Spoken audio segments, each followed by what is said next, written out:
Abrimos nuestras Biblias al libro de Génesis, Génesis capítulo 1.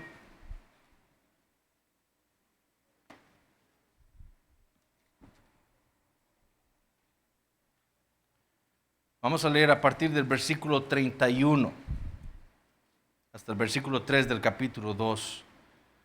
Génesis 1, 31.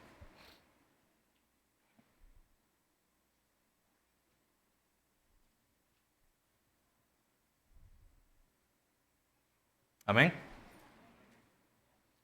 Dice así la palabra de Dios. Y vio Dios todo lo que había hecho, y he aquí que era bueno en gran manera. Y fue la tarde y la mañana el día sexto. Fueron pues acabados los cielos y la tierra, y todo el ejército de ellos. Y acabó Dios en el día séptimo la obra que hizo, y reposó el día séptimo de toda la obra que hizo. Y bendijo Dios al día séptimo y lo santificó, porque en él reposó de toda la obra que había hecho en la creación. Génesis capítulo 1, entonces, como hemos visto, es fundamental para la cosmovisión cristiana. Es decir, si nosotros vamos a entender este mundo en el que nosotros vivimos y lo vamos a hacer de una manera correcta, es necesario entender lo que Dios nos ha dejado registrado en este primer capítulo de la Biblia. Génesis 1, como hemos visto a lo largo de todas estas semanas, nos enseña acerca del origen de todas las cosas. Y desde el puro inicio, desde el primer versículo, Génesis nos resume de una manera magistral el punto de todo el capítulo. En el principio creó Dios los cielos y la tierra. No fue Ra para los israelitas que estaban viviendo en medio de Egipto. No fue Marduk para los israelitas que vivieron en medio de los babilonios. No fue una gran explosión para nosotros que vivimos en estos días, lo que dio origen a todas las cosas. Lo que la Biblia afirma con toda claridad es que todo vino a existir de la nada por el poder creativo de Dios. Y Dios lo hizo, como hemos visto, ordenadamente. Es decir, todo lo que Dios creó, la manera en la que lo hizo, en su infinita sabiduría y su soberana voluntad, lo hizo de una manera ordenada. Dios tenía el poder o tiene el poder para crearlo todo en un milisegundo.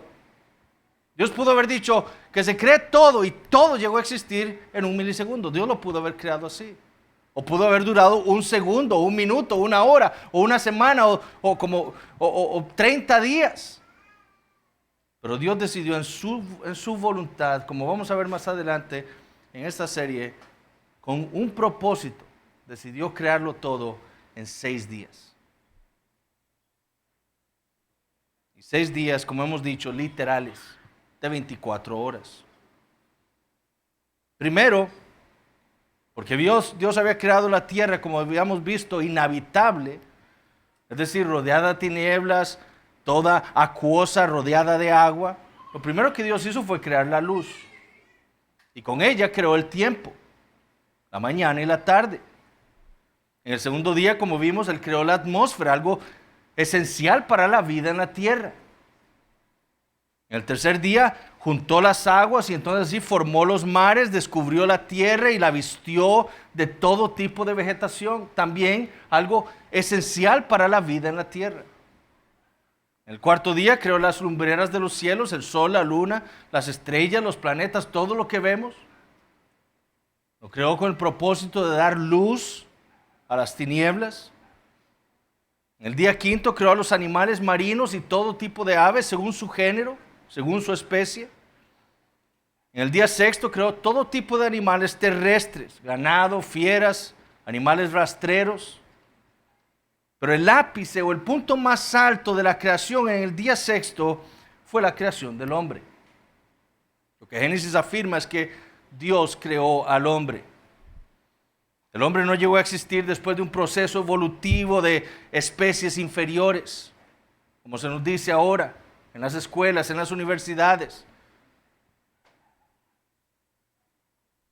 Dios creó al hombre. El hombre es la creación de Dios. diferencia de los demás animales, Dios creó al hombre a su imagen. Esa fue la gran diferencia entre la creación del hombre y la creación de todo lo demás. Y esto implica, como dijimos, que el hombre fue creado entonces para reflejar y representar a Dios en la tierra. Solo el hombre. No el león, no el elefante, no el mono, el hombre. Su deber era señorear más bien sobre toda la creación. Sobre todo lo que Dios había hecho, el hombre debía señorear. Pero hacerlo, como hemos visto, como varón y hembra. Es decir, como individuos, sí, distintos, pero complementarios. Distintos en que uno era hombre y otro mujer. Distintos en los roles que Dios le había dado. Al varón, el rol de liderazgo, a la mujer, el rol de ayuda idónea. Pero iguales también en que ambos habían sido creados a imagen de Dios. Ambos con la misma dignidad a los ojos del Creador. Y hermanos, tenemos que ver lo diferente que es esta cosmovisión a la cosmovisión que vemos en el mundo. Hoy en día vemos, por ejemplo, el ambientalismo elevando a los animales casi a nivel del hombre o a veces hasta más que el hombre. Esa manera no viene de Génesis, esa manera de pensar. Vemos también el desprecio, el maltrato de los hombres hacia las mujeres. El machismo es parte de lo que vemos en nuestro mundo, es parte de este mundo pecaminoso. Y esta tampoco es la manera en la que Génesis entiende la creación. La mujer es igual al hombre en dignidad y por lo tanto ningún hombre tiene el derecho de denigrar a una mujer. Hombres que ven a la mujer como si fuera, y disculpe que lo diga así, un pedazo de carne para satisfacerme a mí mismo. Eso no es lo que Génesis enseña. Los hombres cristianos jamás pueden tratar a la mujer de esa manera. Vemos a las mujeres irrespetando a sus padres o a sus maridos. Eso es lo que vemos en el mundo. Hombres que buscan ser mujeres, mujeres que buscan ser hombres. Vemos la lucha por el aborto y la eutanasia. No sé si ustedes vieron recientemente esta mujer colombiana que padece de una enfermedad, esclerosis lateral amiotrófica, y eso obviamente es una enfermedad que produce mucho dolor. Y como en Colombia se aprobó la ley de la eutanasia, entonces esta mujer está luchando por la eutanasia, porque la maten a ella. Obligar a médicos y a hospitales a que le quiten la vida. Hermanos, en Génesis capítulo 1 está la respuesta a todo este caos que vemos en el mundo. Si nosotros queremos darle una respuesta al mundo de cómo deberían ser las cosas, deberíamos entender bien lo que Génesis nos dice. Pero lo primero que debemos preguntarnos es si nosotros estamos creyendo lo que Dios nos ha dicho en este primer capítulo. Porque esto debe empezar por nosotros como cristianos. Estoy viviendo yo como un hombre, entendiendo lo que significa liderar. Estoy trabajando yo. Estoy proveyendo para mi familia. Estoy protegiendo a mi mujer. Estoy protegiendo a la mujer. O estoy abusando de ella, física o emocionalmente. Eso no es de un hombre bíblico. Estoy siendo respetuoso con mis hermanas en la iglesia. Eso es ser un hombre bíblico. Estoy yo viviendo, hermanas, como una mujer bíblica. Estoy más bien viviendo como una feminista funcional, como decíamos la semana pasada. Entiendo el rol que Dios me ha dado a la mujer como ayuda idónea. ¿Lo estamos entendiendo así? Estas son preguntas cuyas respuestas nos van a mostrar a nosotros qué tanto hemos entendido y qué tanto nos estamos sujetando a la palabra de Dios. Ahora, en el versículo 31, nosotros leemos lo siguiente. Y vio Dios todo lo que había hecho, y he aquí que era bueno en gran manera. Fue la tarde y la mañana el día sexto. Al final del día 6, Dios va a evaluar su creación. Ahora, a diferencia de los otros 5 días en donde se nos dice nada más que después de que Dios la evalúa, lo que ha hecho en ese día, nada más dice que es bueno. Aquí más bien Dios la evalúa y dice que es bueno en gran manera.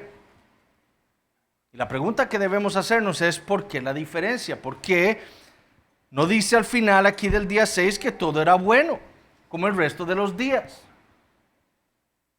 Bueno, algunos han dicho que la diferencia de por qué en el sexto día se dice que todo era bueno en gran manera es que en el día 6 fue cuando Dios creó al hombre. Entonces, como el hombre era el ápice de la creación de Dios, entonces, ahora sí, Dios evalúa su creación y entonces dice, es bueno en gran manera. Yo no creo que esa haya sido la razón por la cual tenemos esa evaluación divina del día 6 o en el día 6.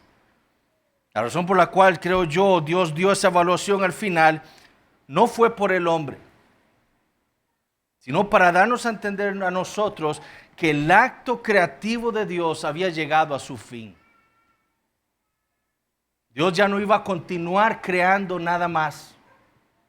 La creación del hombre había sido la conclusión de ese acto creativo de Dios. Y ahora, entonces, al final del día 6, Dios ve todo lo que ha creado. La luz, la atmósfera, los mares, la tierra, la vegetación, el sol, la luna, las estrellas, los peces, las aves, las bestias de la tierra y al hombre, y dice, todo esto es bueno en gran manera. Todo esto ha sido creado según yo me lo propuse. Nada ha venido o ha llegado a ser de una manera distinta a como yo lo pensé. Por eso es bueno en gran manera. Ya no había nada más por crear, todo lo que Dios había propuesto fue creado y llegó a existir, como dijimos, como Él lo pensó. Todo era perfecto. Eso es lo que esa frase, bueno en gran manera, nos está dando a entender a nosotros. Por eso esa relación tan íntima entre este último versículo del capítulo 1 con los primeros 3 versículos del capítulo 2, que tiene que ver con lo que Dios hizo después de que terminó su acto creativo. De hecho, si nosotros analizamos con cuidado el capítulo 1, veremos que los primeros 3 versículos del capítulo 2 deberían ir en esta misma narrativa. Aquí parece que están separando los 6 primeros días y después lo que ocurrió en el día séptimo. Pero si nosotros analizamos lo que está pasando aquí, estos 3 versículos del capítulo 2 deberían estar incluidos con la narrativa del capítulo 1. Porque lo que Génesis 1 está hablando es de lo que Dios hizo en los primeros 7 días en el que Él creó el universo. Es más, el propósito de Génesis capítulo 1 es mostrarnos que todo lo que Dios hizo en los primeros 6 días de su acto creativo, lo hizo con miras al séptimo. Ese es el punto de Génesis 1. Los 6 días de la creación, el punto era llevarnos al día 7. Génesis 1 nos enseña, como veremos a partir de hoy, es que los 6 días nos llevan al séptimo. El día de mayor importancia no fue el sexto, no fue el primero, ni el segundo, ni el tercero, ni el cuarto, ni el quinto, fue el séptimo. Es el día más importante, es el día en que Génesis está enfocando. Ahí nos está llevando la creación al día 7. Robert Estienne, que se le conoce como Stefanus, fue quien dividió la Biblia en capítulos y versículos. Aquí metió la pata, porque esos 3 versículos deben estar incluidos en esa narrativa, como les dije, del capítulo 1. Además, muchos historiadores dicen que se supone que Stefanus andaba cabalgando a caballo mientras andaba dividiendo la Biblia en capítulos y versículos. Eso dicen. Pero esta porción del capítulo 2 debe estar incluida en el capítulo 1, con la narrativa del capítulo 1. No podemos entender como algo separado ahora. Esto viene con la misma intención, el mismo enfoque de Génesis capítulo 1. Ahora, ¿qué fue lo que sucedió en el día 7? Y eso es lo que vamos a estar viendo a partir de esta mañana. Comenzando hoy, nosotros vamos a estar estudiando el reposo de Dios. Eso es lo que nos dice Génesis capítulo 2, que Dios hizo aquí en estos versículos. Y el día de hoy vamos a ver lo que no significa el reposo de Dios. Y después vamos a ver lo que sí significa el reposo de Dios. En las próximas semanas entonces vamos a estar viendo las implicaciones para nosotros, su pueblo, de que Dios haya reposado en el día séptimo. Entonces veamos primeramente lo que no significa que Dios haya reposado. De nuevo, leamos a partir del versículo 31. Y vio Dios todo lo que había hecho, y he aquí que era bueno en gran manera. Y fue la tarde y la mañana el día sexto. Fueron pues acabados los cielos y la tierra y todo el ejército de ellos. Y acabó Dios en el día séptimo la obra que hizo, y reposó el día séptimo de toda la obra que hizo. Y bendijo Dios al día séptimo y lo santificó, porque en él reposó de toda la obra que había hecho en la creación. Como les dije entonces, esta evaluación de Dios al final del acto creativo del día sexto nos da a entender que Dios ya había terminado su creación. Él ya no iba a continuar creando. Lo que él se había propuesto crear, todo lo creó, sin faltar nada. Y esto lo vemos reafirmado por las palabras que tenemos en el versículo 1 del capítulo 2. Fueron pues acabados los cielos y la tierra y todo el ejército de ellos. Lo mismo que vemos nosotros en ese resumen, en el versículo 1 lo tenemos aquí en el versículo 31, o en el primer versículo del capítulo 2. ¿Qué había creado Dios en esos 6 días? Absolutamente todo. Él creó los cielos, la tierra y todo el ejército de ellos. Es decir, todo lo que hay en los cielos y todo lo que hay en la tierra, todo lo creó Dios. ¿Cómo llegó a existir la tierra? ¿Fue Ra? ¿Fue Marduk? ¿Fue una explosión? No, fue Dios quien la creó. Y notemos que este resumen del versículo 1 del capítulo 2 viene al final del día 6.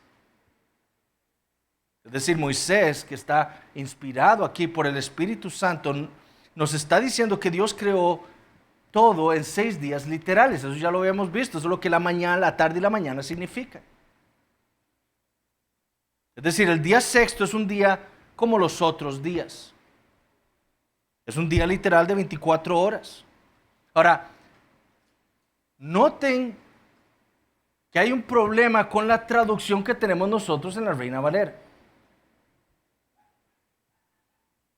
Por lo menos en el versículo 2. Dice, y acabó Dios en el día séptimo la obra que hizo y reposó el día séptimo de toda la obra que hizo. La pregunta es, ¿cuándo terminó de crear Dios? ¿En el día sexto o en el día séptimo? ¿Qué nos está dando a entender esta traducción del versículo 2 que tenemos en nuestra versión? Bueno, pareciera ser que Dios terminó en el día séptimo, ¿verdad? Y acabó Dios en el día séptimo la obra que hizo.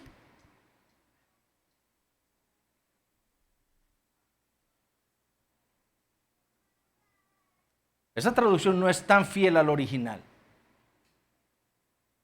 De hecho, revisando las diferentes versiones al español que tenemos nosotros de Génesis, la mayoría de versiones cometen el mismo error. Solo la nueva versión internacional le da un sentido más apegado a lo que el original nos está dando a entender. La nueva versión internacional traduce el versículo 2 de la siguiente manera. Al llegar al séptimo día, Dios descansó porque había terminado la obra que había emprendido. Pues ahora sí, que nos está dando a entender el versículo 2. Que cuando llegó el día séptimo, ya Dios había acabado todo lo que había hecho. Esa es la idea. Esa es la traducción un poco más cercana al sentido original de Génesis capítulo 2, versículo 2. No hay ambigüedad. Dios terminó de crearlo todo en el día 6. Cuando llegó el día 7, ya Dios había terminado todo lo que había creado. Y entonces, ¿qué hizo Dios cuando llegó el día séptimo? ¿Qué nos dice nuestro pasaje? Reposó. Él no siguió creando. Él terminó de crear en el día sexto. ¿Qué hizo en el día séptimo? Reposó. En el original, ese término que se traduce en nuestra versión como reposó, es el término Shabbat. Suena como el Sabbat, sabático, sábado, ¿ok? Que en la forma en la que se encuentra aquí en Génesis 2, significa cesar. No tanto reposar, sino cesar. Por ejemplo, en Josué capítulo 5, versículo 12, tenemos el mismo término y la misma forma y construcción en la que lo tenemos en Génesis 2.2. Y en Josué capítulo 5, versículo 12, leemos esto. Y el maná cesó el día siguiente. Ahí está el mismo término. Cesó. No, el maná no reposó. No. El maná cesó de caer el día siguiente. Es el mismo término que tenemos y con la misma construcción, la misma forma verbal en Job 32.1. Dice, cesaron estos 3 varones de responder a Job. No fue que ellos reposaron de estarle respondiendo, no, ellos cesaron, dejaron de responderle a Job. Entonces, lo que ese reposo de Dios no significa es que Dios haya descansado. ¿Cómo entendemos nosotros ese término reposar? Es decir, lo que Moisés no está diciendo es que después de haber creado todo el universo, Dios estaba cansado. Y entonces se fue a descansar. Lo que el original nos está dando a entender es que en el séptimo día Dios cesó de crear. Eso fue lo que hizo. Él cesó de crear. Él cesó, como dice al final del versículo 2, el día séptimo de toda la obra que hizo. Como leemos en el versículo 3, y bendijo Dios al día séptimo, lo santificó, porque en él cesó de toda la obra que había hecho en la creación. Dios, mis hermanos, no se puede cansar. Él es Dios.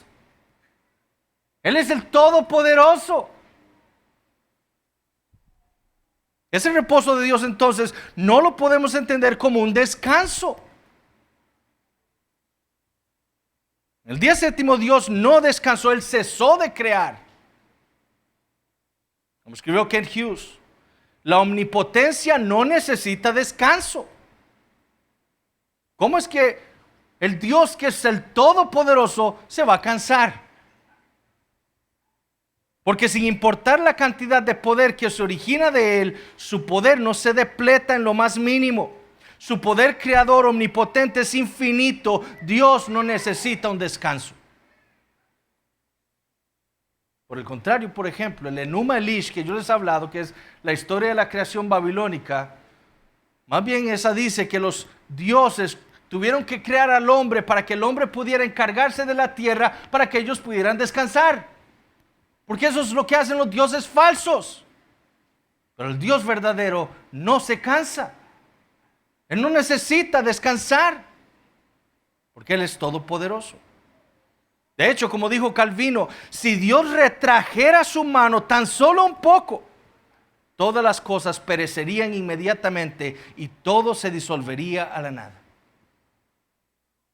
Si Dios descansara de hacer lo que está haciendo en este momento, todo dejaría de existir. Si Dios cesara de trabajar hoy, todo el universo desaparecería. Entonces, de nuevo, lo que este reposo de Dios no significa es que Dios haya dejado de trabajar y se haya dedicado a unas horas para descansar. ¿Qué le dijo el Señor Jesús a los judíos cuando lo estaban acusando a él de que estaba trabajando en el día de reposo? Él les dijo: mi Padre hasta ahora trabaja y yo trabajo. Dios no deja de trabajar. Él cesó su obra creativa, pero Dios no dejó de trabajar. Además, esta es una implicación para nosotros, de cómo vemos nosotros el día domingo. Es que no he podido descansar en toda la semana, entonces me voy a quedar en mi casa descansando. Dios descansa. Nosotros fuimos creados a imagen de Dios para reflejar a Dios en la tierra. Dios descansa. Eso no es lo que el día domingo representa para el cristiano. No es un día de descanso. Es un día de cese de nuestras actividades, del primer día, del segundo día al sexto día.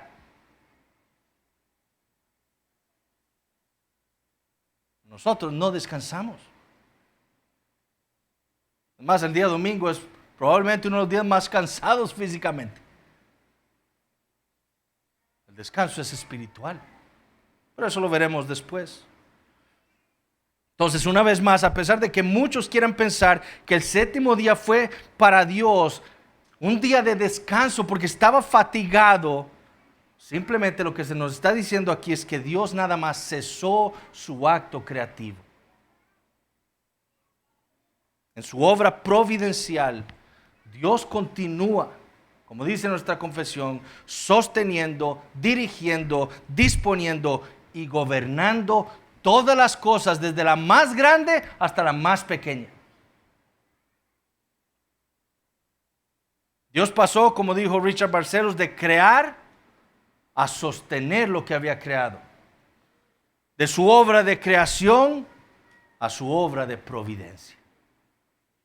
Eso es lo que se nos está dando a entender ahí. Ese es precisamente todo el punto. En el séptimo día Dios pasó de una actividad, crear, a otra, gobernar. Dios no pasó de una actividad de cese o de actividad de crear a reposar, a descansar. No, Dios pasó de estar haciendo algo, es decir, creando, a otra cosa. Y eso es lo que estamos viendo en este segundo punto. Versículos 2 y 3 nuevamente. Y acabó Dios en el día séptimo la obra que hizo, y reposó el día séptimo de toda la obra que hizo, y bendijo Dios al día séptimo y lo santificó, porque en él reposó de toda la obra que había hecho en la creación. El reposo de Dios, este reposo que estamos viendo en el capítulo 2, nos apunta a la soberanía de Dios. Este reposo de Dios que se nos describe en estos versículos significa que Dios entonces, después de haber creado, tomó su trono para reinar. De nuevo, Richard Barcelos dijo, él, hablando de Dios, pasó de su obra real al descanso real como el rey de la creación. A eso es lo que apunta el reposo de Dios en Génesis capítulo 2. A su soberanía, al acto de Dios tomando su trono ahora después de haber creado todo el universo para gobernarlo.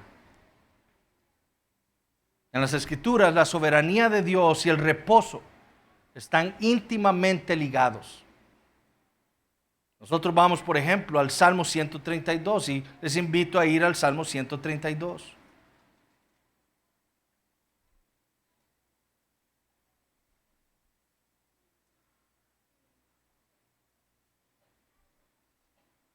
Aquí vemos esa íntima relación entre la soberanía de Dios y su reposo. El Salmo 132, versículos 7 y 8 dice, entraremos en su tabernáculo, nos postraremos ante el estrado de sus pies. Levántate, oh Jehová, al lugar de tu reposo, tú y el arca de tu poder. Y más adelante, versículos 3 y 14 dice, porque Jehová ha elegido a Sión, la quiso por habitación para sí. Este es para siempre el lugar de mi reposo. Aquí habitaré porque la he querido. Salmo 132 está hablando acerca del templo de Dios. ¿Qué es lo que hay en el templo de Dios? Ahí está el trono de Dios. Es donde el Señor gobierna el universo. ¿Y cómo le llama el salmista a este lugar? El lugar de tu reposo. Ahí donde está el trono de Dios, ese es el lugar del reposo de Dios, donde Él gobierna. Además, Jerusalén, aquí en la tierra, fue el lugar en donde se encontraba el templo. ¿Y qué se encontraba en el templo? La presencia de Dios. Y desde el templo era donde Dios gobernaba, dirigía y protegía a su pueblo. ¿Y cómo le llama el salmista a ese lugar? ¿O cómo le llama a Dios por medio del salmista a ese lugar? El lugar de mi reposo. Ese lugar donde Dios estaba gobernando a su pueblo era el lugar de su reposo. Cuando David quería construirle una casa a Jehová, él reunió a todo su pueblo y en Primera de Crónicas, capítulo 28, versículo 2, nosotros leemos lo siguiente. Le dice David a su pueblo: oídme, hermanos míos y pueblo mío, yo tenía el propósito de edificar una casa en la cual reposara el arca del pacto de Jehová y para el estrado de los pies de nuestro Dios. Y había ya preparado todo para edificar. Pero ¿qué fue lo que le dijo el Señor a David? Tú no edificarás casa a mi nombre porque eres hombre de guerra y has derramado mucha sangre. ¿Y quién fue el que terminó construyéndole una casa, un templo a Dios? El hijo de David, Salomón. Y escuchen lo que dijo Salomón cuando él terminó de construir el templo. En 2 de Crónicas, capítulo 6, versículo 41. Oh Jehová Dios, levántate ahora para habitar en tu reposo. Tú y el arca de tu poder, oh Jehová Dios, sean vestidos de salvación tus sacerdotes y tus santos se regocijen en tu bondad. El templo era el reposo de Dios. ¿Por qué? Porque Dios era ahí donde iba a descansar. Después de estar cansado de tanto trabajo.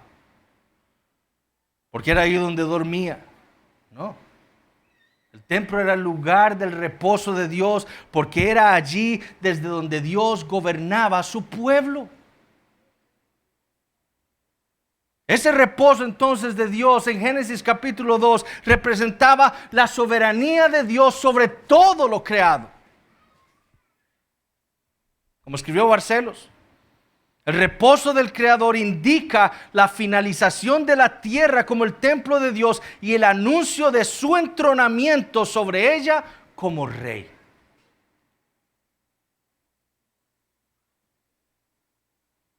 Un comentarista tiene una excelente ilustración para que podamos entender lo que está pasando aquí.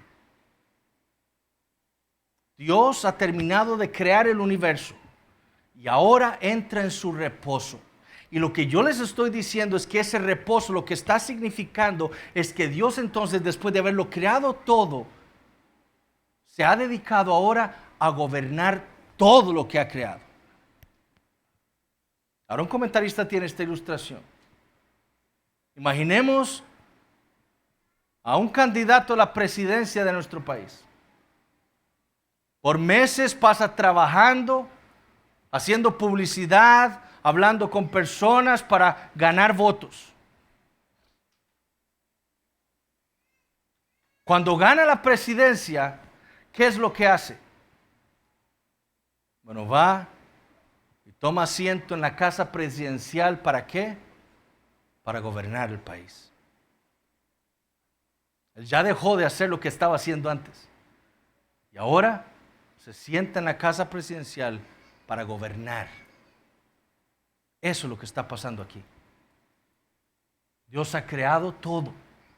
Y ahora, después de haberlo creado todo, entra en su reposo para sentarse, para gobernar todo lo que había creado. Eso es lo que el reposo de Dios en Génesis capítulo 2 significa. Eso es lo que nos está dando a entender. Que el soberano del universo, el que gobierna, el dueño de todo, el que dirige la historia humana, es Dios. ¿Por qué? Porque Él lo creó todo. Porque Él es su dueño. Y por eso es Él quien lo dirige. Este reposo de Dios entonces significa el gobierno soberano de Dios sobre todo lo creado. Por esa razón es que este día no tiene esa frase y fue la tarde y la mañana, el día séptimo. Porque la soberanía de Dios no tiene fin. Porque lo que este reposo representa es el reinado eterno de Dios sobre todo el universo. Sobre todas las bestias. Sobre todas las personas. Este reposo es Dios ejercitando su derecho como el dueño de todo. Eso es lo que este reposo significa. Dios no descansó porque Él no necesita descansar. El reposo de Dios lo que significa es que ahora, después de haber terminado su creación, ahora Dios se sienta de una manera figurativa para gobernarlo todo. Ahora, ¿cómo podemos aplicar esto a nuestras vidas? Bueno, esto nos debe llevar a nosotros a adorar a Dios.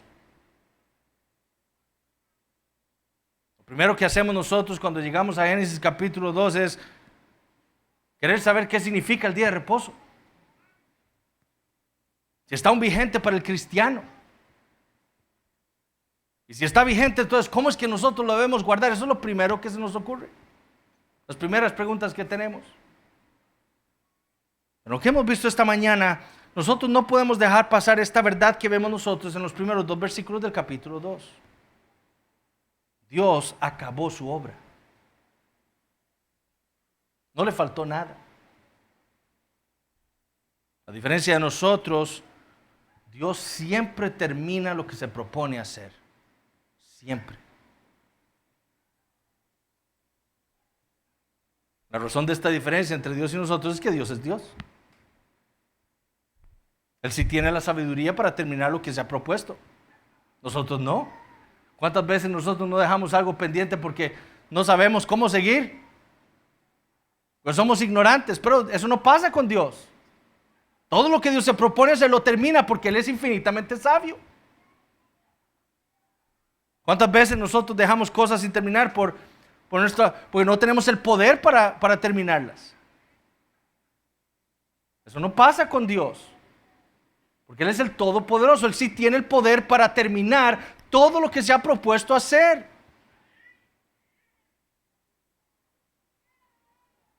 Lo que Génesis 2 nos quiere enseñar, lo que Génesis 2 nos quiere recordar es que Dios termina todo lo que se propone. Y esta enseñanza era de suma importancia para Israel en los tiempos de Moisés.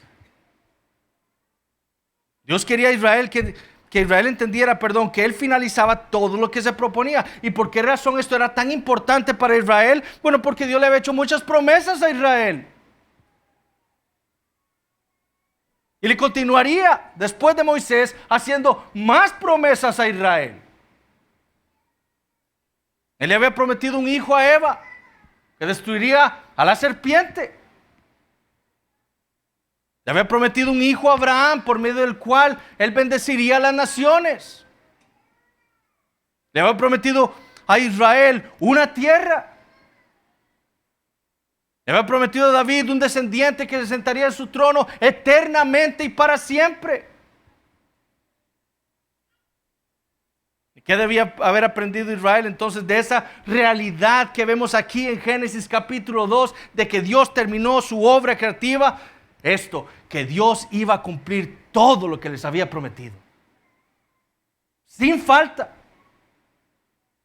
Porque Él se lo había propuesto y porque Él se lo había prometido a ellos. Y nosotros también el día de hoy debemos aprender y recordar esta verdad. Dios termina lo que se ha propuesto hacer. Ya Dios cumplió la promesa del Mesías. A su tiempo lo trajo. Pero ahora a nosotros nos ha prometido perfeccionar esa buena obra que comenzó en nosotros hasta el día de Jesucristo. Eso nos lo promete Dios. Y vamos a dudar. No, todo lo que Dios se propone lo termina.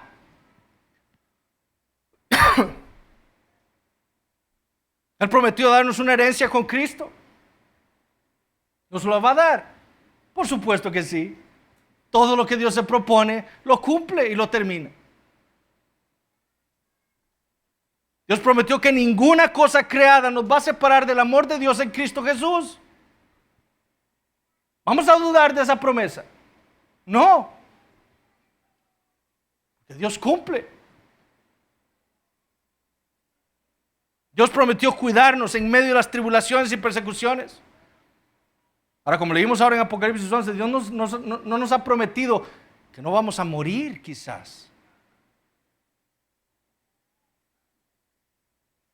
Pero Dios prometió cuidarnos. ¿Vamos a dudar? No. Porque nuestro Dios es el Dios que termina todo lo que ha prometido.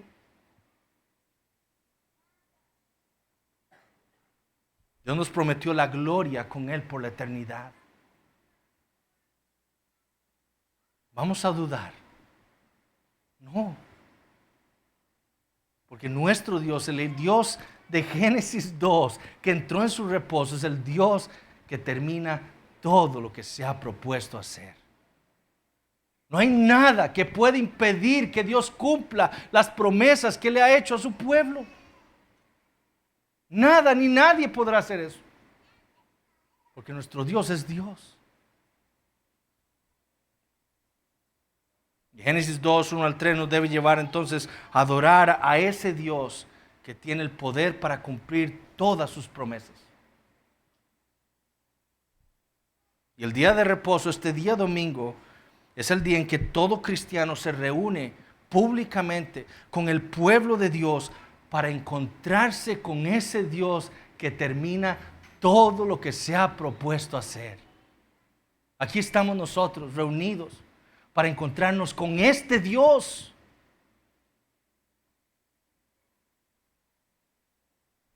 Que tanto se nos olvida eso.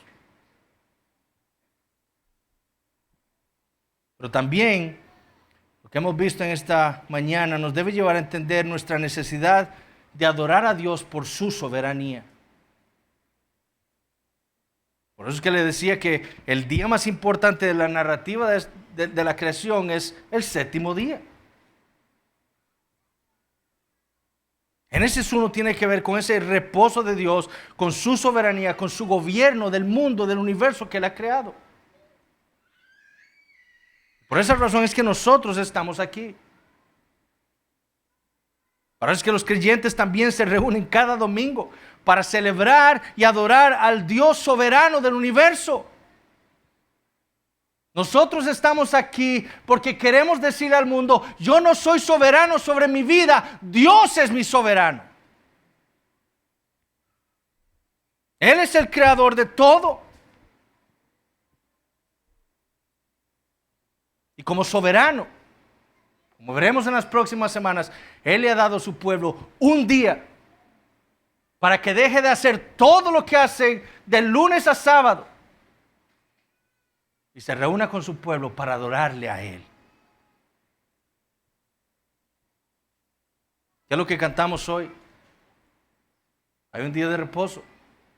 ¿Para qué nos reunimos? Para adorar al Rey triunfante. Él es nuestro Rey. Es Él quien nos ordena lo que debemos hacer. Y nos ha dado este día a nosotros para que le obedezcamos. Todo el punto de este patrón, como vamos a ver en las siguientes semanas, de 6 días de trabajo y 1 de reposo, fue un modelo que Dios nos dejó a nosotros. Y lo hizo para que nosotros, decía un comentarista, pasáramos de ser Homo sapiens, ese hombre que piensa, que crea, que trabaja, al Homo adorans, al hombre que adora. Para eso fue este modelo, esta semana que nos dio Dios En Génesis 1. Fue un modelo de vida. Perdón. Para nosotros. 6 días trabajamos y un día adoramos a Dios. Un día dedicado exclusivamente para adorar a nuestro Dios soberano.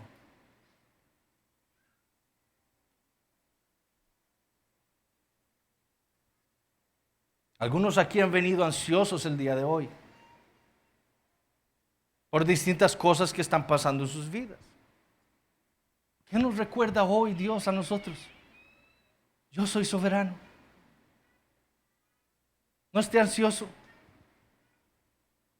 Algunos han venido tristes por cosas que han llegado a sus vidas.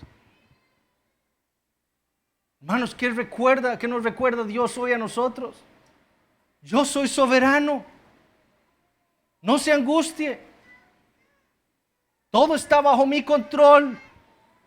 Yo estoy sentado en el trono, gobernando mi creación. Algunos han venido decepcionados por familiares, amigos, vecinos, hermanos en la fe. ¿Qué nos dice Dios a nosotros? Yo soy soberano. Confía en mí. Algunos han venido creyendo ser los dueños de su vida, de sus posesiones. ¿Qué nos recuerda hoy Dios a nosotros? Yo soy el dueño de todo.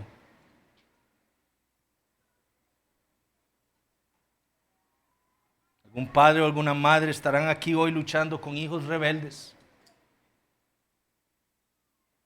Estarán pensando, como decía el pastor Alexander ahora en la mañana, ¿qué más puedo hacer? Hermano, hermana, ¿qué le recuerda Dios a usted hoy? Yo soy soberano. Obedézcame. Siga siendo consistente con la disciplina de sus hijos. Y yo traeré el resultado.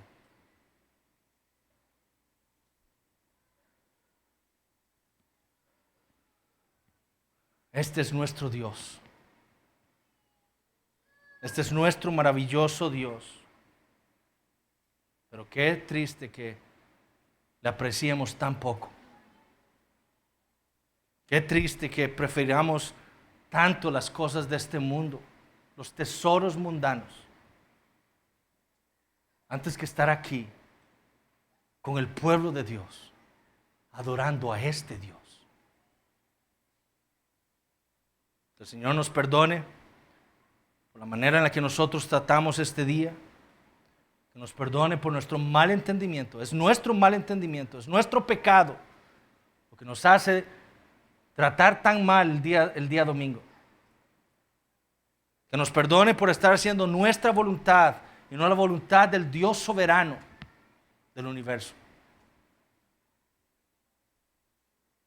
Y si usted está aquí, su problema con Dios es precisamente ese. Que usted ha vivido su vida como si usted fuera el dueño de su vida, haciendo lo que a usted le place y no lo que Dios le ha dicho a usted que debe hacer. Y la Biblia dice que por esa razón todos los hombres están bajo pecado y bajo la ira de este Dios soberano. Y ese es su problema. Ahora, la esperanza Dios también se la ha dado a la humanidad.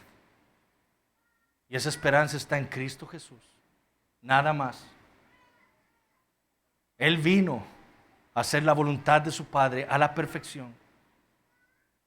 Y lo hizo para que todo aquel que vivió su vida creyendo ser su propio dueño, que vivió su vida para vivir para sus placeres, para sus deseos y no para vivir para Dios. Para que todo aquel que hubiera vivido así, pero ahora viera su pecado y entendiera que en Cristo está la vida eterna y vaya a Cristo con fe y arrepentimiento, Dios entonces lo perdonará. No desperdicie este día yéndose a su casa y dejando pasar lo que ha escuchado en esta mañana, vaya y pídale a Dios, clame por su perdón, entendiendo nada más que en Cristo hay esperanza para usted. Vamos a orar. Padre Celestial, te damos gracias por tu palabra. Señor, la hemos leído. Pedimos que tu Espíritu Santo, Señor, nos permita entenderla. Pedimos, Señor, que lo que hemos meditado, Señor, sirva para que podamos entender mejor tu propósito para nosotros. Para que nosotros te podamos adorar verdaderamente como nuestro Dios soberano. Señor, te damos gracias porque nos has recordado tu fidelidad. Perdona nuestra incredulidad en ocasiones, donde hemos sido débiles y nos llenamos de angustia y ansiedad. Oh Padre, te pedimos también por aquellos que están viviendo sus vidas en contra de ti, de tu palabra. Señor, trae arrepentimiento a sus vidas y trae fe para que ellos puedan ver que solo en Jesús, Señor, hay vida eterna. Continúa enseñándonos por medio de tu palabra, que en esta tarde todo tu pueblo pueda reunirse aquí para adorarte a ti, Señor. Escuchando, Señor, nuevamente la predicación de tu palabra. Llévanos con bien a nuestros hogares. Lo pedimos en el nombre de Jesús. Amén.